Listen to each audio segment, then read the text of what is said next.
नमस्कार दोस्तों, Byju's exam prep IAS Hindi में आप सभी का स्वागत है। आज हम आपके सामने 2 नवंबर 2022 के दैनिक क्विज प्रस्तुत कर रहे हैं, जिसमें द हिंदू, इंडियन एक्सप्रेस तथा पीआईबी से संबंधित प्रमुख समाचारों को आधार बनाकर प्रारंभिक परीक्षा के प्रश्न आपको दिए जाएंगे। साथ साथ विगत वर्षों में यूपीएससी के द्वारा प्रारंभिक परीक्षा में पूछे गए प्रश्न हम आपको अभ्यास के लिए देंगे और अंत में आज के एक प्रमुख तथ्य की चर्चा करेंगे। आज के दैनिक क्विज को प्रारंभ करने से पहले आप सभी अभ्यर्थियों के लिए एक महत्वपूर्ण सूचना है। जैसा आप सभी जानते हैं, प्रत्येक बुधवार को रात्रि 8 से 9 के बीच में Byju's exam prep IAS Hindi के यूट्यूब चैनल पर साप्ताहिक अंतर्राष्ट्रीय संबंध का सत्र प्रसारित किया जाता है और आज 8 से 9 के बीच में इस सत्र को प्रसारित किया जाएगा और यह साप्ताहिक अंतर्राष्ट्रीय संबंध का 70वां सत्र होगा। तो आप इसमें भाग लें और बीते सप्ताह में अंतर्राष्ट्रीय संबंध की जो अलग अलग घटनाएं हैं उनके संदर्भ में विस्तृत चर्चा में भाग लें। आज के दैनिक क्विज के हम अपने पहले प्रश्न को देखते हैं। 1913 के मानगढ़ हत्याकांड के संदर्भ में निम्नलिखित कथनों पर विचार कीजिए। ब्रिटिश भारतीय सेना द्वारा बंधुआ मजदूरी प्रणाली को खत्म करने और उच्च कृषि करों से छूट की मांग कर रहे प्रदर्शनकारियों पर गोली चलाने के कारण लगभग 1500 भील आदिवासी और वनवासियों की जान चली गई थी। अगर हम 1913 के इस मानगढ़ हत्याकांड की बात करें तो प्रमुख रूप से माना जाता है कि यह भी जलियांवाला बाग के समान ही एक बड़ा नरसंहार था जो ब्रिटिश शासन में किया गया था। इस घटना को 17 नवंबर 1913 को किया गया था और प्रमुख रूप से अगर हम मानगढ़ धाम की बात करते हैं तो ये राजस्थान के बांसवाड़ा जिले में स्थित है और माना जाता है कि भारत में जो एक तरह से जनजातीय जनसंख्या है उनके लिए यह स्थल काफ़ी महत्वपूर्ण है, क्योंकि जनजातीय लोगों के द्वारा देश की आज़ादी के लिए जिस रूप में यहाँ पर 1913 में बलिदान दिया गया था उसकी मिसाल एक तरह से मिलना संभव नहीं है अन्य रूप में। तो इस आधार पर अगर हम देखें तो मानगढ़ जो धाम है वो काफ़ी महत्वपूर्ण है और यहाँ पर आप ध्यान रखें भील लोगों का यह जो आंदोलन था इसको प्रमुख रूप से अगर हम देखें तो गोविंद गुरु के द्वारा एक तरह से संचालित किया जा रहा था, जो उस समय जनजातियों के प्रमुख नेता थे। इस आधार पर आप देखें तो पहला कथन भी सत्य है और दूसरा कथन भी सत्य है, दोनों कथन सत्य हैं, इसीलिए हमारा उत्तर है सी। 1 और 2 दोनों सत्य हैं। यह प्रश्न हमने आपसे इसलिए पूछा है क्योंकि प्रधानमंत्री नरेंद्र मोदी जी के द्वारा मानगढ़ धाम के संदर्भ में प्रमुख रूप से ये कहा गया है कि इसको वैश्विक स्तर पर जनजातीय लोगों के लिए एक बड़े स्थल के रूप में विकसित किया जाए और इसके लिए जो रोड मैप है वो एक तरह से तैयार किया जाए। आज के दूसरे प्रश्न को हम देखते हैं। सेना स्पेक्टेबलिस पादप के संदर्भ में निम्नलिखित कथनों पर विचार कीजिए। यह भारत में पाई जाने वाली एक विदेशी प्रजाति है और मध्य तथा दक्षिण अमेरिका के लिए देशज है। प्रमुख रूप से आप ध्यान रखें यह पादप की प्रजाति है जिसको सेना स्पेक्टेबलिस कहा गया है और इसके संदर्भ में प्रमुख रूप से यह तथ्य है कि यह दक्षिण अमेरिका के क्षेत्रों से और जो मध्य अमेरिका के क्षेत्र हैं वहां से भारत में लाया गया और प्रमुख रूप से आप देखें तो इसको साज सज्जा के लिए प्रमुख रूप से उपयोग करने का इसका एक आधार था कि सजावट के लिए इसका उपयोग किया जाए। साथ साथ एक आधार यह भी था कि इससे जो लकड़ी मिलेगी उसको एक तरह से जलाने के लिए उपयोग किया जाएगा। वर्तमान में अगर हम देखें तो केरल और कर्नाटक के भागों से प्रमुख रूप से यह तमिलनाडु के क्षेत्रों में भी एक तरह से विस्तारित हो रही है। तो यहाँ पर पहला कथन सत्य है कि यह प्रजाति मध्य तथा दक्षिण अमेरिका के लिए देशज है लेकिन भारत के लिए विदेशी प्रजाति है। दूसरा, इसका उपयोग सजावटी उद्देश्यों और छायादार पेड़ों के रूप में किया जाता है और कुछ क्षेत्रों में ईंधन की लकड़ी के लिए इसकी खेती की जाती है। देखिए, छायादार पेड़ के रूप में भी इसका कहीं कहीं उपयोग किया जा रहा है। प्रमुख रूप से जैसा हमने बात करी कि साज सज्जा और ईंधन के लिए इसका उपयोग किया जाता है। इस आधार पर दूसरा कथन भी सत्य है। तीसरा, यह दक्षिण भारत के कई हिस्सों में एक आक्रामक प्रजाति बन गई है। जब भी हम किसी प्रजाति की आक्रामक प्रजाति के रूप में बात करते हैं इसका मतलब यह है कि जब प्रजाति आक्रामक रूप में हो जाती है तो जो भी वहाँ की एक तरह से देशज यानी वहाँ की पाई जाने वाली प्रजातियां हैं उनको पीछे छोड़कर वो अपने आप को तेजी से विकसित करती हैं और इस आधार पर माना जाता है कि जो बाहरी प्रजातियां हैं वो आपकी अपनी देसी प्रजातियों के स्थल को कहीं ना कहीं कमजोर करती हैं या उनके वनस्पति का जो विस्तार होता है उसको नीचे लाती हैं। इस तरह की प्रजातियां जो देसी प्रजातियों को खतरे में डालती हैं उनको एक तरह से हम कहते हैं कि ये इन्वेजिव स्पीसीज हैं या एक तरह से आक्रामक इनको प्रजातियां कहा जाता है। तो आक्रामक प्रजाति के रूप में माना जा रहा है कि जो इसका खतरा है, अगर हम बात करते हैं सेना स्पेक्टेबलिस की, तो दक्षिण भारत में बढ़ रहा है। प्रमुख रूप से अगर हम देखें तो मुदुमलई अगर हम टाइगर रिजर्व की बात करते हैं जो एक तरह से नीलगिरी हिल जिले में स्थित है तमिलनाडु में, और माना जा रहा है कि ये जो प्रजाति है वो प्रमुख रूप से कर्नाटक में अगर हम बांदीपुर की बात करते हैं और साथ साथ अगर हम केरल की बात करते हैं तो इन क्षेत्रों से प्रमुख रूप से यह तमिलनाडु में मुदुमलई टाइगर रिजर्व के क्षेत्र में पहुंचा है। जिस तरह से यह प्रजाति मुदुमलाई टाइगर रिजर्व में तेजी से बढ़ रही है, अन्य प्रकार की जो देसी प्रजातियां उनको कहीं ना कहीं समाप्त कर रही है। तो इसीलिए इस प्रजाति को वहां से समाप्त करने की जो प्रक्रिया है वह एक तरह से वन मंत्रालय के द्वारा प्रारंभ की जा रही है। इसी के साथ साथ आप देखें अन्य प्रजातियां जिनको इन्वेजिव या आक्रामक प्रजाति के रूप में माना जाता है वह है लैंटाना कैमेरा। तो इस आधार पर आप देखें तीसरा कथन यहाँ पर सत्य है, क्योंकि दक्षिण भारत के हिस्से में यह आक्रामक प्रजाति के रूप में विकसित हो रहा है। तीनों कथन सत्य हैं, इसीलिए हमारा उत्तर है डी, 1, 2, 3 तीनों सत्य हैं। आज के तीसरे प्रश्न को हम देखते हैं। भारत ने निम्नलिखित में से किस देश के साथ आर्थिक सहयोग और व्यापार समझौते पर हस्ताक्षर किए हैं? इसको प्रमुख रूप से हम economic cooperation and trade agreement ECTA के नाम से जानते हैं। यह भारत ने ऑस्ट्रेलिया के साथ हस्ताक्षर किया है और प्रमुख रूप से आप देखें इसी वर्ष अप्रैल 2022 से प्रमुख रूप से ये एक तरह से लागू है। इस समझौते के माध्यम से भारत और ऑस्ट्रेलिया के बीच में व्यापारिक स्थितियों को मजबूत किया जाएगा और आपसी आर्थिक सहयोग को बढ़ाया जाएगा। यह प्रश्न हमने आपसे इसलिए पूछा है क्योंकि PIB के द्वारा यहाँ पर एक सूचना जारी की गई है कि वाणिज्य और उद्योग मंत्री पीयूष गोयल और अगर हम ऑस्ट्रेलिया के व्यापार और एक तरह से पर्यटन मंत्री की बात करते हैं डॉन फेरल, उनके बीच में प्रमुख रूप से चर्चा प्रारंभ हुई है और चर्चा का आधार यह है कि भारत और ऑस्ट्रेलिया के बीच में आर्थिक सहयोग और व्यापार समझौता जो हस्ताक्षर किया गया है उसकी स्थितियों को कैसे और ज्यादा सुधारा जा सकता है। आज के चौथे प्रश्न को हम देखते हैं। निम्नलिखित में से कौन सा देश काला सागर के साथ सीमा साझा नहीं करता है? जब भी इस तरह के मैप के आधार पर आपके प्रश्न रहते हैं आपको मैप के माध्यम से प्रमुख रूप से इसे हल करने का प्रयास करना होता है। तो यहाँ पर अगर हम काला सागर यानी ब्लैक सी का मैप देखें तो मैप में आप देख सकते हैं कि रूस के साथ इसकी सीमा बनती है, इसी के साथ साथ जॉर्जिया के साथ में है, तुर्की के साथ में है, यहाँ पर बुल्गारिया के साथ इसकी सीमा है, साथ साथ आप देखें रोमानिया के साथ में है और यहाँ पर यूक्रेन के साथ में सीमा है। यानी अगर यहाँ पर देखें ग्रीस, तो ग्रीस अकेला देश है जो हमारे विकल्प में दिया गया है जिसका काला सागर के साथ एक तरह से सीमा का भाग नहीं है। तो इस रूप में आप देखें बुल्गारिया, रोमानिया, जॉर्जिया इसकी सीमा काला सागर से बनती है लेकिन ग्रीस देश की सीमा नहीं बनती है। और आपसे पूछा यह गया है कि काला सागर किस देश के साथ सीमा साझा नहीं करता है। इस आधार पर हमारा विकल्प हो जाता है सत्य सी। यहाँ पर यह प्रश्न हमने आपसे इसलिए पूछा है क्योंकि रूस के द्वारा प्रमुख रूप से अगर हम जुलाई की बात करें तो जुलाई में एक समझौता किया गया था जिसमें संयुक्त राष्ट्र संघ और एक तरह से तुर्की मध्यस्थ के रूप में थे और यह कहा गया था कि जो भी अलग अलग जहाज यूक्रेन के क्षेत्र में है, खासतौर से अगर हम बात करते हैं खाद्यान्न की, उन जहाजों को काला सागर से गुजरने की अनुमति दी जाएगी। इस समझौते के माध्यम से प्रमुख रूप से अगर हम देखें तो यूक्रेन के बंदरगाहों पर जो 397 जहाज थे जिनमें लगभग 9 मिलियन टन अनाज लदा हुआ था उनको एक तरह से परिवहन की अनुमति रूस के द्वारा दी गई और माना गया कि ये अनाज जो वैश्विक बाजार में पहुंचा उससे दुनिया में खाद्य वस्तुओं के जो मूल्य है उनमें लगभग 15% की एक गिरावट आई। लेकिन यहाँ पर अगर हम देखें तो विवादित बिंदु यह है कि रूस ने इसी शनिवार को एक तरह से ये जो समझौता है इसको निलंबित करने की बात कही है जो जुलाई में एक तरह से लागू किया गया था। तो अगर ये समझौता रद्द होता है जैसा रूस के द्वारा घोषणा की जा रही है तो वैश्विक बाजार में जो खाद्यान्न की आपूर्ति है उस पर बड़ा प्रभाव पड़ेगा क्योंकि ध्यान रखें यूक्रेन एक बड़े खाद्यान्न आपूर्तिकर्ता के रूप में या निर्यातक के रूप में विश्व में जाना जाता है। तो ये स्थितियां कहीं ना कहीं खाद्यान्न के मूल्यों को वैश्विक स्तर पर पुनः बढ़ाएंगी। दैनिक क्विज के दूसरे भाग में हम यूपीएससी के द्वारा विगत वर्षों में प्रारंभिक परीक्षा में पूछे गए प्रश्न आपको अभ्यास के लिए देते हैं। आज 2019 में यूपीएससी के द्वारा प्रारंभिक परीक्षा में पूछा गया प्रश्न हम आपको अभ्यास के लिए देंगे। प्रश्न को देखते हैं। निम्नलिखित कथनों पर विचार कीजिए।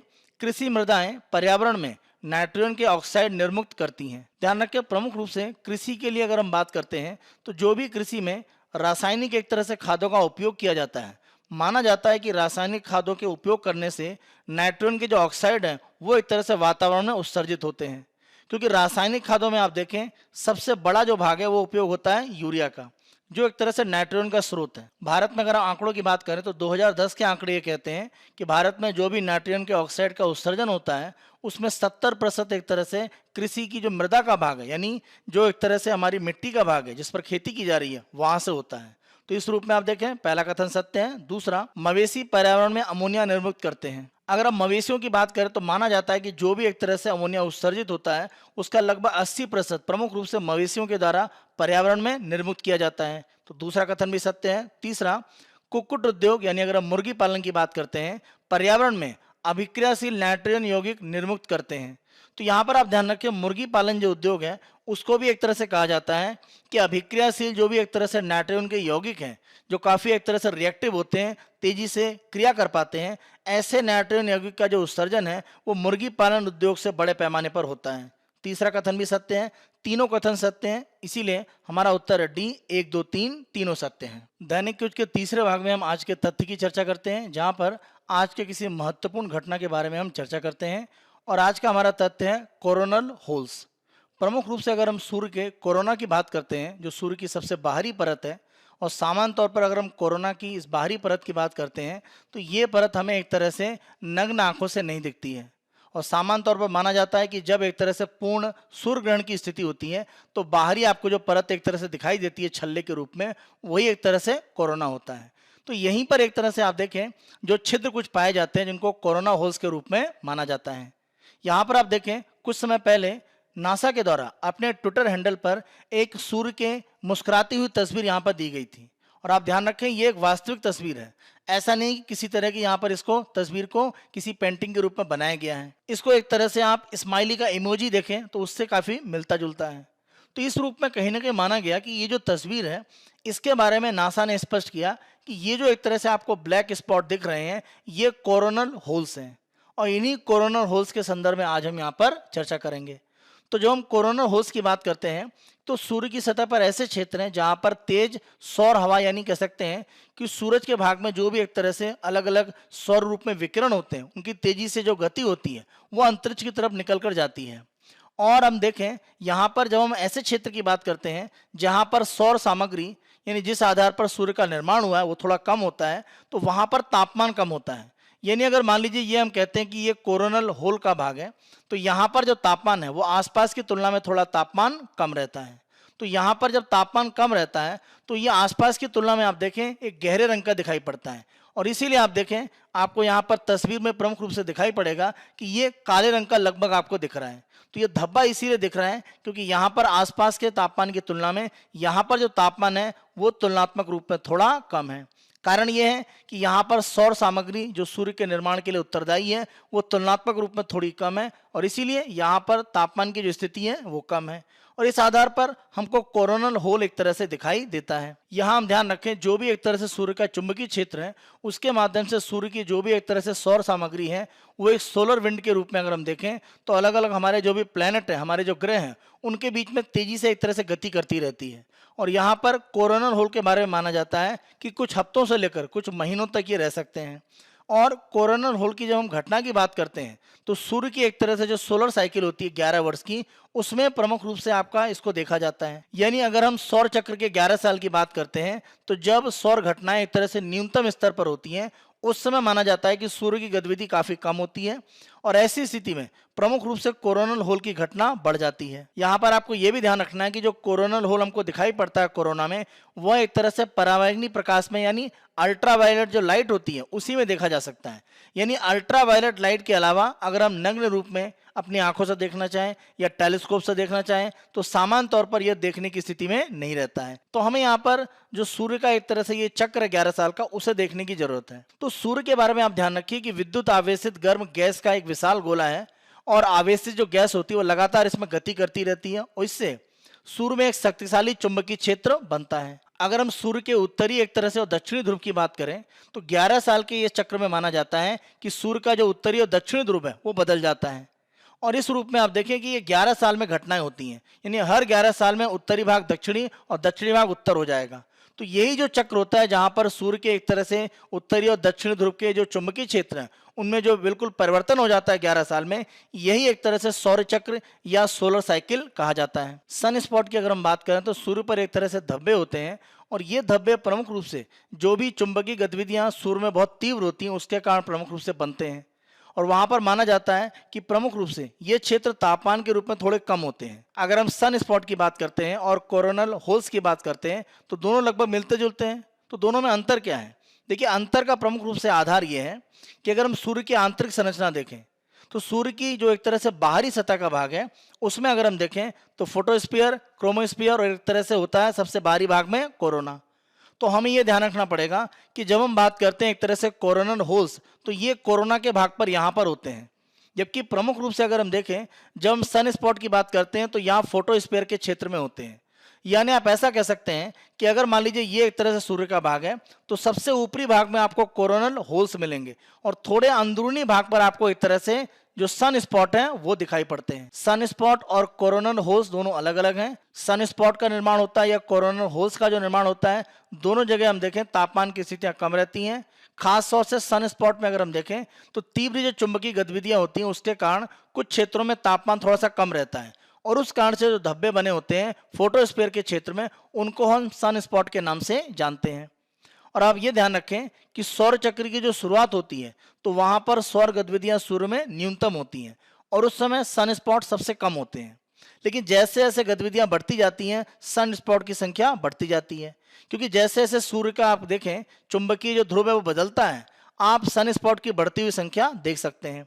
और जब 11 साल का एक तरह से मध्य समय होता है, जब सौर चक्र का मध्य भाग होता है, तो माना जाता है कि सौर गतिविधि अधिकतम होती है और सूर्य अगर हम देखें उस समय अधिकतम सन स्पॉट के साथ में होता है। जब चक्र समाप्त होता है तो सौर न्यूनतम स्थिति में आ जाता है और वहां पर सन स्पॉट कम हो जाते हैं। यानी प्रमुख रूप से हम कह सकते हैं कि जब हमारी सोलर साइकिल शुरू होती है तो सन स्पॉट की संख्या सबसे कम होती है, जब ये समाप्त होता है तो सन स्पॉट की संख्या सबसे कम, और मध्य में आप देखें यानी 11 साल की साइकिल का जो मध्य है, यहाँ पर जो भी एक तरह से सन स्पॉट होते हैं इनकी संख्या सबसे अधिक रहती है। कोरोनल होल्स के अध्ययन के माध्यम से पृथ्वी के चारों तरफ जो वातावरण है उस पर सूर्य का जो प्रभाव पड़ता है उसको प्रमुख रूप से अध्ययन किया जा सकता है। प्रमुख रूप से हमारे उपग्रह या अगर हम अंतरिक्ष कार्यक्रम की बात करें तो उनको प्रभावित करने में जियोमैग्नेटिक स्टॉर्म सबसे ज़्यादा बड़ी भूमिका निभाते हैं।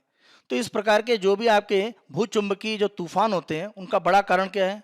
उनका कारण यह है कि सूर्य से आने वाली जो सोलर विंड है और पृथ्वी के चारों तरफ जो भी एक तरह से चुंबकीय क्षेत्र होता है, तो ये जो एक तरह से चुंबकीय क्षेत्र का भाग है इसका एक तरह से टकराव जो होता है सोलर विंड के साथ में, तो आप देखें इस तरह के जियोमैग्नेटिक स्टॉर्म उभरते हैं और ये हमारे उपग्रह जो भी दूरसंचार के हैं या अन्य प्रकार के हमारे जो अंतरिक्ष कार्यक्रम उनको नुकसान पहुंचा सकते हैं। इस रूप में अगर हम देखें तो कोरोनल होल्स का जो अध्ययन है वो हमारे वैश्विक स्तर पर जो अंतरिक्ष कार्यक्रम है उनकी सुरक्षा को लेकर काफी महत्वपूर्ण माने जा रहे हैं। यह हमारा 2 नवंबर 2022 का दैनिक क्विज है। आने वाले दिनों में अन्य दिनों के दैनिक क्विज हम आपको इसी तरह से उपलब्ध कराते रहेंगे। बायजूस एग्जाम पर IAS हिंदी को आप बहुत अधिक पसंद कर रहे हैं, अधिक से अधिक संख्या में लाइक करें, शेयर करें, और अभी तक आपने अगर बायजूस एग्जाम पर IAS हिंदी के यूट्यूब चैनल को सब्सक्राइब नहीं करा है तो हमारे यूट्यूब चैनल को आज ही सब्सक्राइब करें। धन्यवाद।